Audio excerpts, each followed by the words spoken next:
नमस्कार. नमस्कार. मी मोरेश्वर बडगी. हाय महाराष्ट्रमध्ये आपलं स्वागत आहे. नमस्कार. माथाडी कामगारांचे प्रश्न. माथाडी कामगार हा दुर्लक्षितच राहिलेला आहे.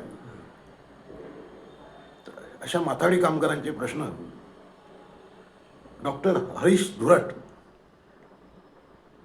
हे सुरुवातीपासून लावून धरत आले आहेत. नुकतंच त्यांनी एक पुस्तक लिहिलं आहे, कृष्णकाल या नावानं.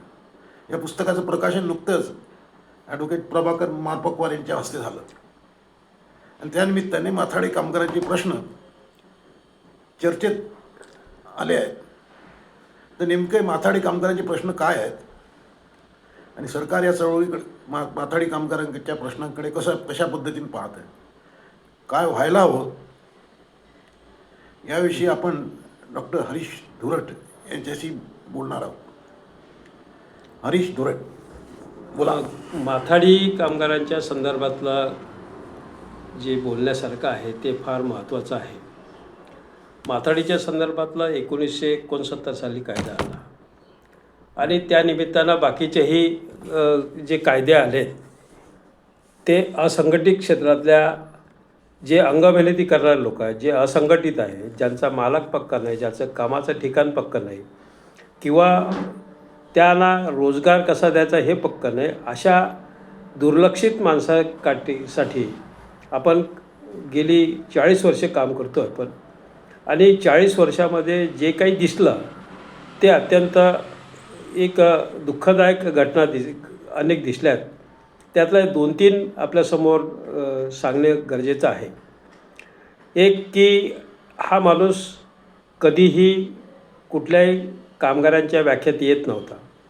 तो या माथाडीचा जो कायदा आला 1969चा त्याप्रमाणे कायद्यात तो आला, पण त्या कायदाही त्याला समजला नाही की तो कायदा त्याच्या घरापर्यंत पोहोचला नाही, त्याच्यापर्यंत पोहोचला नाही. याची कारणं अनेक आहेत, पण त्यातले 2-3 की आम्ही चळवळ करताना बऱ्याच गोष्टी ज्या मांडल्यात त्या महत्त्वाच्या आहेत, ज्या तो तुमच्यासमोर मांडल्या पाहिजे. एक की या माणसांचा पगार जो आहे तो पगार रोज कमवायचं, रोज घ्यायचं, अशा प्रकारची त्यांची स्थिती होती आणि महिन्याचा पगार कुठेही नव्हता. या कायद्यामुळं पगार व्हायला लागला, पण तो पगार परस्पर खर्च होत होता, वेगवेगळ्या व्यसनात खर्च होत होता किंवा वेगवेगळ्या ठिकाणी खर्च होता, तो घरी जात नव्हता. म्हणून एक प्रयोग आम्ही केला आणि या कामगारांचं वेतन हे बँकेच्या मार्फत व्हावं अशी मागणी आम्ही सरकारकडे केली. पण ती मागणी अनेक वर्षापर्यंत मान्य होत नव्हती. पण मग एक काळ असा आला की बाबासाहेब केदारने आम्हाला बँकेतून खातं उघडण्यासाठीची परवानगी दिली आणि त्या परवानगीच्या नुसार आम्ही वर्षभर एका कोऑपरेटिव्ह बँकेमध्ये ते खातं 100 माणसांचं खातं उघडलं, ते चालवलं. तेव्हा बऱ्याच लोकांनी विरोध केला त्याला की या कामगारांना बँक काही कळत नाही आणि बँकेतून जरा वेगळाच त्रास होईल, त्यांचे पगार अटकेल. झालंही सुरुवातीला असं की बा काही लोकांनी म्हणजे बँकेतल्या काही लोकांनी या कामगारांना त्रास देणं सुरू केला की हे कामगार बँकेत नको म्हणून महिन्याच्या काठी पगार हे करत राहायचा, कापत राहायचं, काहीतरी त्याची करायचे. पण त्याच्यातून दुरुस्ती अशी झाली की हा वर्षभराचा प्रयोग यशस्वी झाल्यानंतर मग सरकारने ते स्वीकारलं आणि आज परिस्थिती अशी आहे की राज्यातल्या जे काही 36 मंडळं आहेत राज्यामध्ये माथाडी मंडळ, त्यातल्या जवळपास सर्व लोकांना म्हणजे 100% लोकांना आता बँकेतून पगार मिळतो. कोणाची पगाराची चोरी नाही, कोणत्या सावकाराची अट नाही, कोणत्याही दादा लोकांचं काही हे नाही, ते सगळा पगार हा बँकेतून होतो. किती माथाडी कामगार आहेत महाराष्ट्रात? महाराष्ट्रामध्ये तसे 10 लाख लोक आहेत, पण सध्याच्या घटकेला जवळपास 1,95,000 लोक माथाडी मंडळामध्ये रजिस्टर आहे, वेगवेगळ्या मंडळामध्ये. तर त्या 1,95,000चा पगार आता माथाडी मंडळातून होतो, म्हणजे बँकेच्या मार्फत होतो. पहिल्यांदा कोणताही मालक जो असेल तो मंडळात पैसे भरतो आणि मंडळ मग त्याच्या बँकेच्या खात्यामध्ये ते जमा करतात. आता डिजिटल झाला असल्यामुळे तो बँकेचा एक पगार एक यशस्वी झाला, तो एक प्रकार. दुसरा एक प्रकार याच्याबद्दलचा एक महत्त्वाचा आहे की ज्याच्यासाठी बरेच वर्षापर्यंत लढा लागला, ते म्हणजे 55 किलो असणाऱ्या माणसाच्या अंगावर 110-100 किलोचं वजन उचलावं लागत होतं. आणि ते वजन उचलताना त्यांना इतका त्रास होत होता, पण तरी त्यांचा सवयीचा भाग झाला होता. त्या सवयीच्या विरोधात मी प्रयत्न केले आणि प्रयत्न करताना त्याला यश मिळत नव्हतं. पहिल्यांदा राष्ट्रपतीला लिहिलं, त्याच्यानंतर त्या राष्ट्रपतीला लिहिल्यानंतरचं जे पत्र लिहिलं की बा या माणसाच्या अंगावर 100 किलोचं वजन असते ना, हा 55 किलोचा 50 किलोचा असतो, याची कुठे दखल घेतल्या नाही.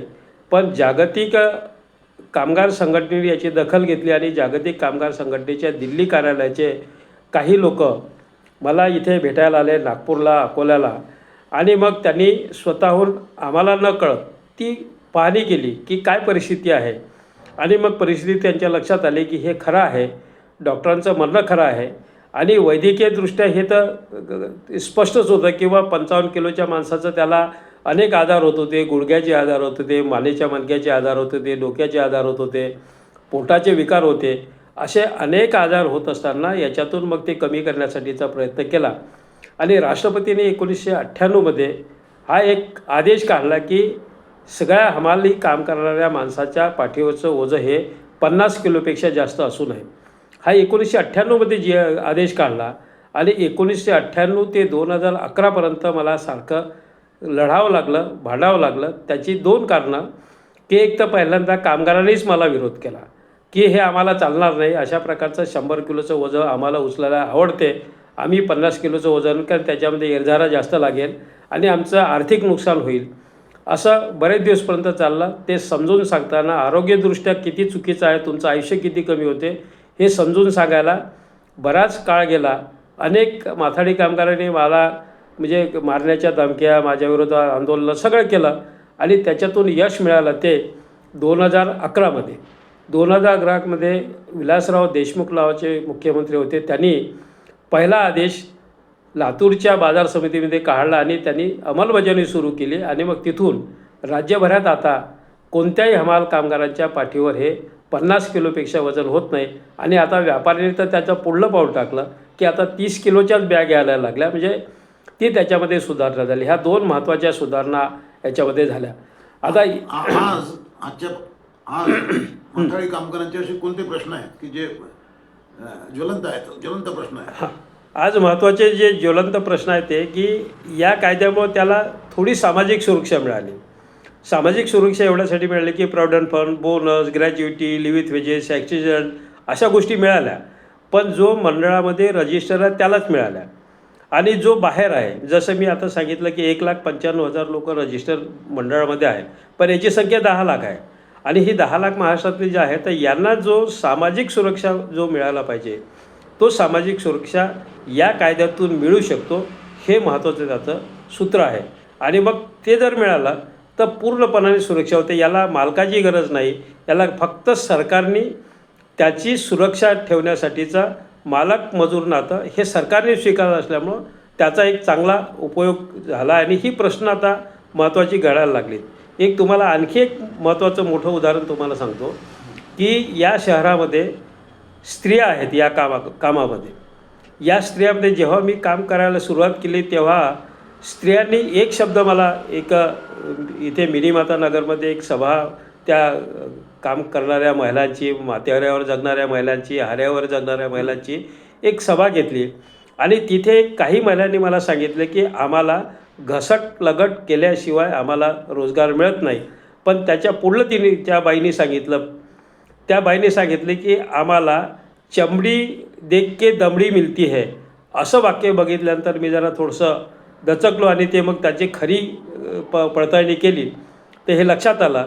आणि मग फुले मार्केट आहे किंवा अनेक प्रकारच्या बाजार समित्या आहेत, तिथे जेव्हा मी जिल्हाभरात फिरलो तेव्हा लक्षात आलं की खरं आहे, रंगरूप आकारावर या स्त्रियांना रोजगार मिळतो. आणि रोजगार टिकावायचा असेल तो जो कोणी दलाल असेल, जो कोणी त्या संबंधातला छोटा व्यापारी असेल किंवा जो कोणी त्याच्यामधला काम करणारा मेट असेल, ज्याला आम्ही मुकरदम असा शब्द वापरतो, यांच्याशी घसटलगट केल्याशिवाय त्या बाईचा रोजगार टिकत नव्हता. पण याच्यातून एक फायदा झाला की हा कायदा जर त्या महिलांना वापरायला मिळाला तर निश्चितपणाने या कायद्यामध्ये जी सुधारणा आहे ती या महिलांना पण संरक्षण देण्यामध्ये पूर्णपणाने एक चांगली व्यवस्था आहे. पण अलीकडे काय झालं की अलीकडे हा कायदाच काढून टाकण्याचं काही लोकांचं धोरण आहे. आता सरकारने आमच्यासोबत अनेकदा बैठका घेतल्या आणि सांगितलं की आम्ही हा कायदा मोडीत काढणार नाही, पण त्यातले महत्त्वाचे जे मुद्दे आहेत ते त्यांनी एक शब्द वळगला, जसं की महाराष्ट्र माथाडी हमाल व इतर श्रमजीवी असा शब्द जो प्रयोग होता, ते माथाडीच्या ऐवजी त्यांनी अंग मेहनत करणारा असा शब्द वापरला. आणि अंग मेहनत शब्द वापरल्याबरोबर अनेकांना या कामगाराची सुटका मिळण्याची एक संधी अनेक लोकांना मिळाली. त्याच्यातून कारखानदारीतलं तर हमाल संपेल, हा माथाडी संपेल, पण बरेच ठिकाणचे माथाडी कामगार जे संपतील आणि मग पुढे पुन्हा तेच जे मिळवलं, म्हणजे माथाडीच्या संदर्भातलं असेल, सुरक्षा रक्षकाच्या संदर्भातलं असेल, मोलकरणीच्या संदर्भातलं असेल, बांधकाम मजुराच्या संदर्भातलं असेल, हे सगळं बांधकाम मजुराच्याबद्दलचं आपल्याला सांगितलं पाहिजे की बांधकाम मजुराच्याबद्दलचं तर इतकं वाईट चित्र आहे की त्या बांधकाम मजुराच्या मंडळाचं जे मंडळ आहे त्या मंडळात दूध कोण काढते आणि दूध कोण पिते याचंच कळत नाही. तो जो ज्याच्यासाठी हा कायदा आला होता तो कायदा आता जशा प्रकारचा आहे की ते दुभत्या म्हशीसारखं आहे. कामगारांना तिथे फारसं मिळत नाही, ते शिक्षणासाठी पैसे मिळतात, भांडे मिळतात, सगळं मिळतं, पण ते परस्पर त्याच्यामध्ये गैरव्यवहार होता. जो कायदा आणला होता या सगळ्या मजुरासाठी, त्या कायद्यामधला हेतू असा होता की त्याला कामगाराच्या व्याख्येत नेणे, त्याला प्रॉव्हिडंट फंड, बोनस, ग्रॅज्युटी या गोष्टी मिळणे यासाठी जातात. तो आता कायदा मोडीत निघाला. आम्ही आता पुढलं एक पाऊल टाकितलं, म्हणजे गेल्या 4-5 वर्षापासून आम्ही मागतो आहे की या कामगारांना पेन्शन द्या. आता आम्ही जसं की याला प्रॉव्हिडंट फंड, बोनस, ग्रॅज्युटी ह्या ज्या वस्तू मिळतात ते सरकारच्या तिजोरीत मिळत नाही. माथाडी मंडळ चालवण्यासाठी सरकारच्या तिजोरीतून 1 पैसा मिळत नाही. उलट यांच्याच कमाईतल्या पैशातला 3% जो पैसा आहे तो सरकार चालवायला घेतला जातो. तर त्याच धर्तीवर आम्ही पेन्शनची मागणी अशी केली होती की या कामगारांना जर पेन्शन मिळाली तर त्याला चांगलं जीवन जगता येईल, त्याचं आयुष्यमान वाढवता येईल. आजच्या घटकेला त्याचं आयुष्यमान हे 55 ते 60 वर्ष आहे आणि इतर माणसाचं आयुष्यमान हे 70च्या पुढे गेलं. आता अशावेळी जर तो आजारी राहत असेल किंवा त्या म्हातारपणात त्याची सोय राहणार नसेल तर याला सोयीसाठी एक पेन्शन योजना जर दिली, ती पेन्शन योजना कशी, तर ती पेन्शन योजना सरकारच्या तिजोरीत तरी 1 पैसा देण्याची गरज नाही. आता सध्याच्या घटकेला या कामगारांचा पगार देण्यासाठीची त्याचा मूळ पगार त्याच्यावरची 30% लेव्ही जो कोणी काम करून घेईल त्याच्याकडून घेतली जाते. त्या 30 ऐवजी 35% लेव्ही जर घेतली तर उरलेले 5%मध्ये या माणसांना पेन्शन देता येते. सरकारच्या तिजोरीतून 1 पैसा फरक पडत नाही, कुठलाही द्यावा लागत नाही आणि याला म्हातारपणात चांगलं जगता येईल. अशी ही पेन्शन योजना जर लागू झाली तर एक चांगला फायदा होईल. त्याबद्दलची आमची मागणी आहे. पण सरकार म्हणून या माणसाकडे माणूस म्हणून बघते का की कुठला त्याला प्राणी म्हणून बघते का, याचा जो भाग आहे तो महत्त्वाचा आहे. याच्यापूर्वीचे अनेक लोक आले, अनेक सरकार आले, पण अनेक लोकांनी एक चांगला त्याच्यामध्ये एक भाग एक व्यवस्थित हे केला आणि ती कायद्याची तरतूद जी आहे ती कायद्याची तरतूद लागू केल्यामुळं या सगळ्या लोकांना फायदा झाला आहे. आणि बरेच म्हणजे सामाजिक प्रश्न महत्त्वाचे आहेत. कारण एक महत्त्वाचं आहे की या माणसांचं मी एकदा या कृष्णकाळ या प्रकाशित झालेल्या पुस्तकामध्ये पण तो उल्लेख मी केला आहे की या शेतकऱ्या म्हणजे याच्यामध्ये मजूर कोणून येतो तर तो शेतीवर बेरोजगार झाला म्हणून हमालीमध्ये येतो. आणि हमालीमध्ये आल्यानंतर काय होतं तर हमालीमध्ये माझ्या निदर्शनात किंवा जो काही सर्वे केला त्याच्यामध्ये एक महत्त्वाचा घटक जो आहे की एकदा एका आठवड्यात जवळपास 7 लोकांनी आत्महत्या केल्या होत्या.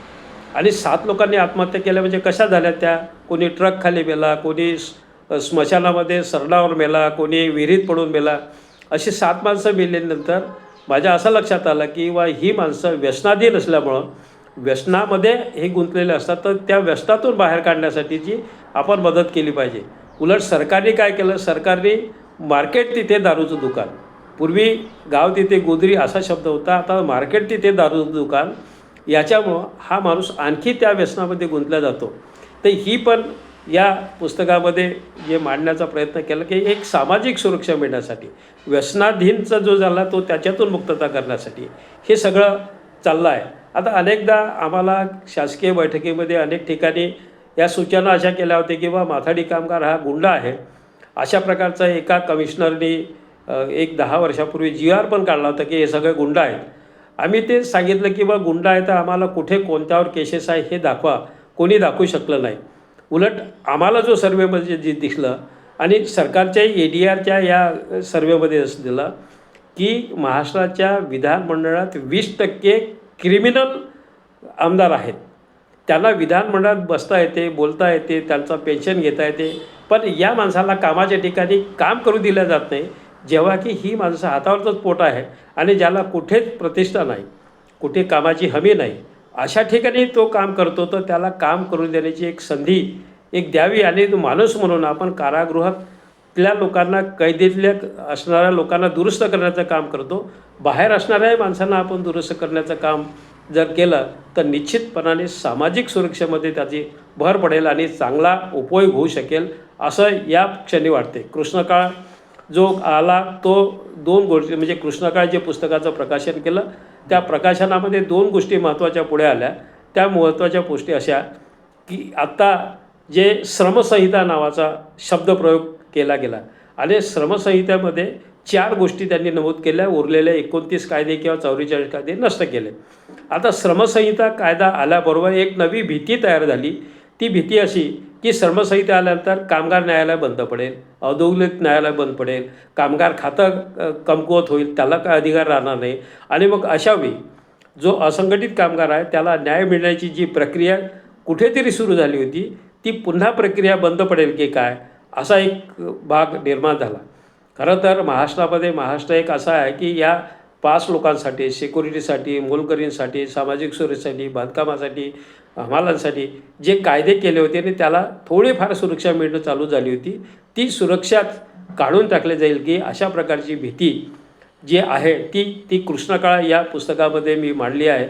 आणि कृष्णकाळ हे पुस्तक प्रकाशित करताना ते नव्याने लिहिलं नाही, तर त्याच्यापूर्वी बरेचसे लेख विविध वर्तमानपत्रामध्ये छापून आलेत आणि त्याच्यामध्ये आणखी मी भर काढली की हा माथाडी कामगार कुठून आला, त्याचे शब्द काय आहे, कोणाला माथाडी म्हणतात, कोणाला कुली म्हणतात, कोणाला भारवाहक म्हणतात, कोणाला हमाल म्हणतात, कोणाला मापारी म्हणतात.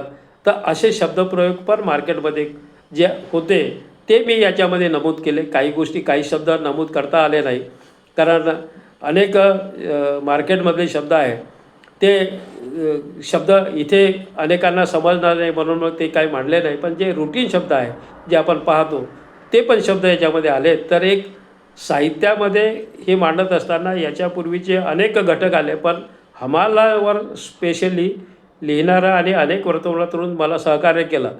म्हणजे खरं तर 1976 पासून तर नंतर पत्रकारांचा मोठा गोतावळा मला मिळाला आणि पत्रकारांच्या गोतावळ्यावर मला हे सगळं मध्ये लिखाण करायला मिळालं. त्यांनी सुचवलेले लेख, त्यांनी सुचवलेले टायटल ते लिहिले आणि त्याचा एक उपयोग चांगला झाला. आंदोलनामध्ये पण अनेकदा त्याची मदत झाली. मी तुम्हाला याच्यापूर्वी सांगितलं किंवा कामगारांचा बँकेतून पगार होणे किंवा त्याच्या पाठीवरचं ओझं कमी होणे हे केवळ आणि केवळ पत्रकारांच्यामध्ये अनेक लेख छापून आल्यामुळे त्याचा उपयोग झाला. फक्त एवढंच की सरकारकडे त्याचा पाठपुरावा करावा लागला आणि ते कामगार संपवले जात आहेत.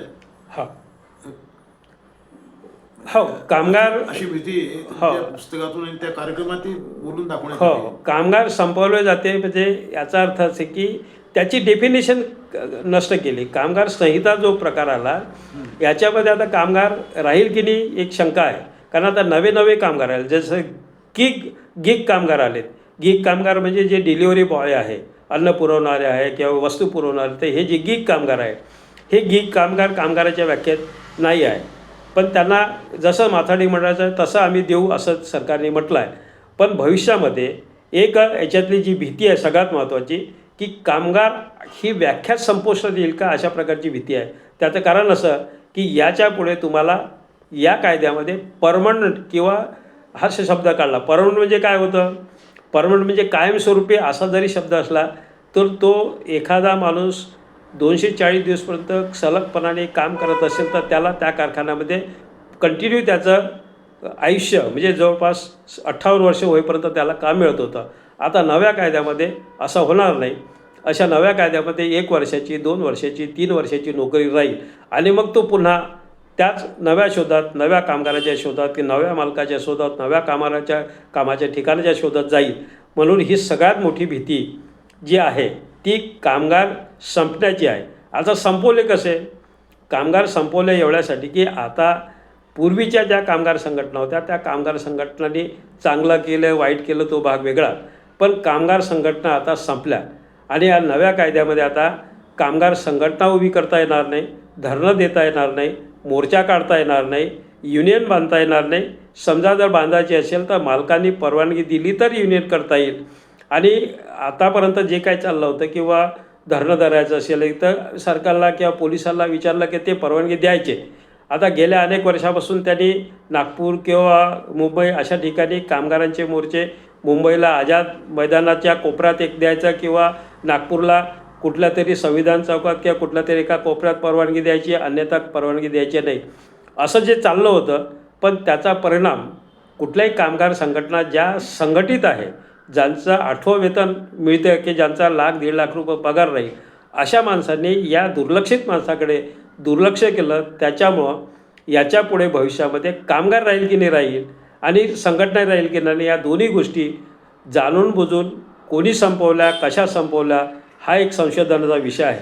सरकारने हे कायदे केले, सरकारने कामगार कायदे संपवण्याचा पण प्रयत्न केला, पण याच्यात दोन्ही बाजू आहे का, म्हणजे कामगारांचा त्याच्यात दोष आहे का की सरकारचा त्याच्यात दोष आहे का, आणि असेल तर भारताचा माणूस म्हणून, नागरिक म्हणून, तो माणूस म्हणून त्याला परिवर्तित कसं करायचं, त्याला जीवन जगण्याचं साधनं कशी मिळायची, त्याला जगण्याची हमी जी आहे ती कशी मिळायची. कारण एकीकडे कुठल्याही खासदाराचा, कुठल्याही आमदाराचा पगार हा 1.5 लाखाच्या पुढे गेला आणि तो जेव्हा रिटायर होतो त्याच्या घरी तो मरेपर्यंत, त्याच्यानंतर त्याचे मिसेस जिवंत असेपर्यंत त्याला ती पेन्शन दिल्या जाते आणि त्यांना जगण्याचा अधिकार जसा पेन्शन आहे तसं कामगारांच्या संदर्भातला इथे कुठलीही सुरक्षा नाही. आणि ती सुरक्षा देण्याच्या दृष्टीनं या नव्या आचारसंहितेमध्ये कुठेही प्रश्न दिसत नाही. म्हणून आम्हाला असं वाटते की बा ते कामगार कायदे जे संपवले जाते तसे कामगारही संपवण्याची किंवा संपल्याची भीती याच्यामध्ये जास्त आहे. ठीक आहे. भविष्यात काय चित्र काय राहील भविष्यात? भविष्यामध्ये चित्र असं आहे की कृष्णकाळ हा शब्द जो मी वापरला त्याच्या पाठीमागचा हेतू असा आहे की आम्ही संघटना बांधताना किंवा संघटना करताना 2-3 गोष्टी लक्षात आल्या. मी या पुस्तकामध्ये तो उल्लेख केला की संघटना बांधताना आम्हाला कृष्ण पक्षातला चंद्र जसा लहान लहान होत जातो तशी संघटना ही ती जर त्यांना योग्य पद्धतीनं हाताळता नाही आलं, त्याला जर मार्गदर्शन नाही करता आलं, त्याला काही हे करता नाही आलं तर ती छोटी होत जाते आणि मग जेव्हा शुक्ल पक्ष येतो तेव्हा थोडं मोठं होत जाते. ही पहिल्यांदा मी ते अनेक लेखामध्ये तो उल्लेख केला. पण मग पुढे असं लक्षात आलं की आता ते कृष्ण पक्षापुरतं किंवा शुक्ल पक्षापुरतं मर्यादित नाही, तर हा भविष्यकाळामधला हा कृष्णकाळ सध्या जो चालला आहे, म्हणजे याच्यामध्ये या माणसांना माणूस म्हणून, कामगार म्हणून जर राहता येणार नाही तर तो कृष्णकाळ चालू झाला. पण हा कृष्णकाळ कायमस्वरूपी राहत नाही. भारतामध्ये नाही, जगातला इतिहास आहे अनेक ठिकाणी की अशी परिस्थिती जेव्हा निर्माण होते त्यामध्ये बदल होतो. कारण याच्यापूर्वीचा जो काही इतिहास आहे तो इतिहास मला 4 लोकांच्यामध्ये दिसला. एक पहिला इतिहास दिसला तो नारायण मेघा लोखंडे यांनी जेव्हा रविवारच्या सुट्टीचं आंदोलन केलं होतं, त्या रविवारच्या सुट्टीच्या आंदोलनासाठी जेव्हा नारायण मेघा लोखंडेंनी या सगळ्या असंघटित किंवा जे हातावरचं पोट आहे या लोकांना एकत्रित केलं आणि त्याला विरोध केला की हा माणूस धर्मविरोधी आहे म्हणून रविवारची सुट्टी मागतो. आणि त्याला 1884 ते 1890 या काळापर्यंत नारायण मेघाजी लोखंडेला लढावं लागलं आणि पुढे ती सुट्टी, रविवारची सुट्टी मिळाली. आज आपण रविवारची सुट्टी घेतो. दुसरे एक आहे जे मला इतिहासात दिसले ते म्हणजे सरदार पटेल. सरदार पटेलांच्या वेळी इंग्रज सरकारने संघटना बांधण्यावर आणि एकत्र येण्यावर बंदी घातली होती. तेव्हा सरदार पटेलांनी अनेकांच्या घरी 1 भाकरी 2 भाकरी असे पोचवायचे आणि त्या भाकरीच्या सोबत जर 2 भाकरी असेल तर 2 लोकांनी, 1 भाकरी असेल तर एकाने, असं रात्रीच्या अंधारामध्ये, रात्री 12-1 वाजता अंधारात जिथे सांगेल त्या ठिकाणी बैठक व्हायची आणि मग ते संघटना मजबूत करण्याचं काम सरदार पटेलांनी केलं. तो एक महत्त्वाचा मुद्दा मला दिसला. तिसरे जे आहे ते तिसरे महात्मा गांधी. महात्मा गांधींनी ह्या ज्या संकटं आहेत, आता जी आचारसंहितेच्या संदर्भातलं, कामगाराच्या संदर्भातलं जे संकट आलं ते नवं नाही आहे.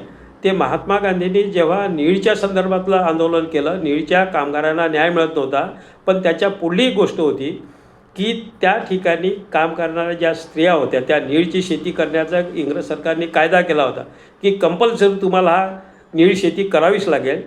अशासाठी त्यांनी ते जरा याला ज्या आपण बंधुवामधून किंवा असं म्हणतो तेव्हा एका घरातल्या जर समजा 3 स्त्रिया असेल तर 3 स्त्रिया म्हणून एकच लुगडं राहायचं किंवा एकच पातळ राहायचं आणि 2 उरलेल्या स्त्रियांनी व्यवस्थित राहायचं. अशी जी स्थिती जरा गांधींना दिसली आणि गांधी तिथे नीळच्या आंदोलनासाठी बिहारमध्ये गेले, चंपारण्याचं आंदोलन केलं आणि तिथे या दोषाविरुद्ध या महिलांना कपड्या तर त्यांनी मग गांधींनी आपले कपडे काढून मग अर्धवट कपड्यांनी त्यांनी वापरलं. ही तिथली ती दुःखद घटना आहे. ती दुःखद घटना पाहून गांधींनी ते आंदोलन चालवून त्यांना एकत्र केलं आणि एकत्र केल्यानंतर मग कुठे त्या स्त्रियांना जरा थोडी संधी मिळाली, थोडं कामगार मिळालं. हा तिसरे एक. आणि चौथे म्हणजे की बाबासाहेब आंबेडकर. बाबासाहेब आंबेडकर मी एवढ्यासाठी म्हणतो की त्यांनी या देशामध्ये जे कायदे केले होते ते कायदे संपुष्टात आले, म्हणजे आत्ता आले.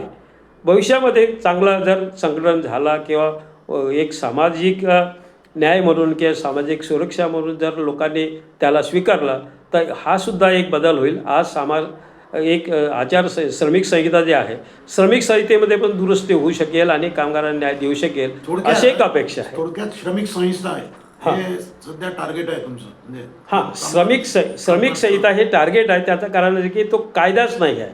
म्हणजे समजा जर माझं किमान वेतन जे आहे ते किमान वेतन एखाद्या मालकाने दिलं नाही तर मला न्याय मागायला कोर्टात जाता येणार नाही.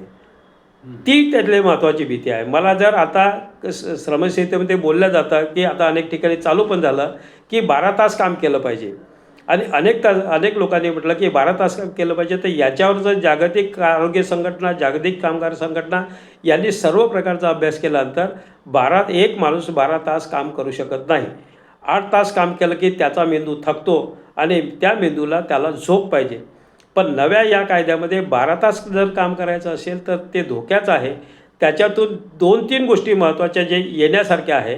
एक तर या कामगारांच्या आत्महत्या वाढेल, दुसरं की तो चिडचिडा होईल आणि भांडणं वाढतील आणि तिसरं की घरामध्ये तो माणूसच घरात जास्त वेळ राहणार नाही तर मुलांचं आणि कुटुंबाचं याच्यातून एक सुरक्षा मिळणार नाही. म्हणजे ते पुन्हा विभक्त कुटुंबाची संख्या वाढेल. ही त्याच्यामधली आम्हाला भीती वाटते. ती दुरुस्त कशी होईल याच्यावर तर कोणी अजूनपर्यंत बोललेलं नाही आहे. तुम्ही सुरुवात करता? आम्ही सुरुवात करतो, त्या पद्धतीने सुरुवात करतो, आम्ही सांगतो आहे पण.